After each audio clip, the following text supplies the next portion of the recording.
দর্শক, এই মুহূর্তে ঐকমত্য কমিশনে কথা বলছেন কমিশনের সহসভাপতি আলী রিয়াজ। আমরা সরাসরি তার বক্তব্য শুনে নেব। যেখানে জরুরি অবস্থা ঘোষণার বিধানটা আছে সেটা সংশোধন করতে হবে।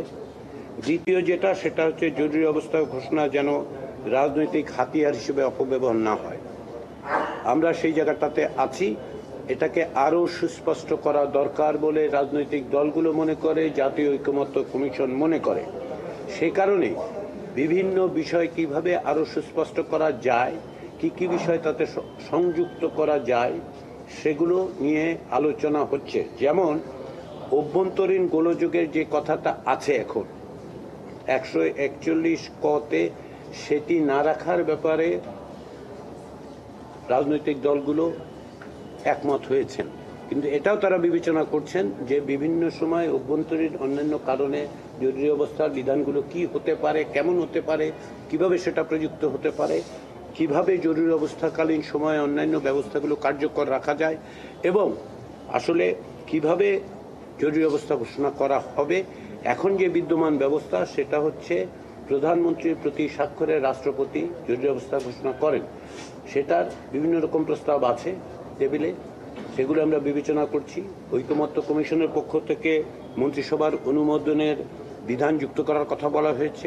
কোনো রাজনৈতিক দল এই প্রস্তাব করেছেন যে সংসদের একটি কমিটির মাধ্যমে এই ব্যবস্থা যেন জরুরি অবস্থা যেন ঘোষণার ব্যবস্থা করা হয়। এগুলো আলোচনা হচ্ছে। আমরা আশা করছি যে আগামী সপ্তাহে এই আলোচনাগুলো আরও সুস্পষ্টভাবে সব কিছুকে একসাথে নিয়ে এসে আমরা জরুরি অবস্থার বিধান সংক্রান্ত বিষয়ে একটা সিদ্ধান্তে আসতে পারব। আমি যেটা বলতে চাই সেটা হচ্ছে যে আলোচনায় অগ্রগতি হচ্ছে, যার থেকে আমরা আশাবাদী হতে পারি যে এই মাসের মধ্যেই আমরা একটি সনদ প্রস্তুত করতে পারব। প্রতিদিনই আমরা বেশ খানিক দূর পর্যন্ত অগ্রসর হচ্ছি, কারণ এগুলো তাড়াহুড়ার বিষয় নয়। ক্ষেত্র বিশেষে শব্দ বাক্য বিবেচ্য হতে হচ্ছে, সেগুলো আমরা বিবেচনা করেই অগ্রসর হচ্ছি।